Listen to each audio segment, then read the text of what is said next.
Solar power, wind power ఇవన్నీ మనం మాట్లాడుకుంటుంటే ఇంతకుముందు నేను చెప్పేసి అంతరిక్షం నుంచి కరెంట్కి చైనా ట్రై చేస్తుంది, రష్యా ట్రై చేస్తుంది, అట్లాగే అమెరికాలో ఎలన్ మాస్క్ లాంటి ట్రై చేస్తున్నాడు, జపాన్ ట్రై చేస్తుంది. జపాన్ ముందు అందరికంటే ముందు సక్సెస్ అయింది. Space based solar power SBSP టెక్నాలజీలో సక్సెస్ అయింది.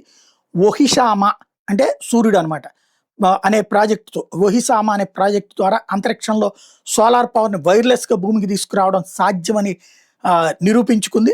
సుమారు 180 కిలోల బరువు కలిగినటువంటి శాటిలైట్ని లో ఎర్త్ ఆర్బిట్లో ప్రవేశపెట్టారు. సోలార్ ప్యానెల్స్ని అందులో పెట్టారు. సోలార్ ప్యానెల్స్ అక్కడ ఉన్నటువంటి సూర్యకాంతిని గ్రహించి కరెంటుగా మార్చేస్తే ఆ కరెంటుని మైక్రోవేవ్ సిస్టంలోకి చేంజ్ చేసి గ్రౌండ్ స్టేషన్లో దాన్ని లిఫ్ట్ చేసుకునేటటువంటి సిస్టమ్ పెట్టుకొచ్చారు. మేఘాలు, వర్షము, కాలుష్యం ఉన్నా కూడా అక్కడ కరెంట్ కంటిన్యూగా ఉత్పత్తి అవుతూనే ఉంటుంది.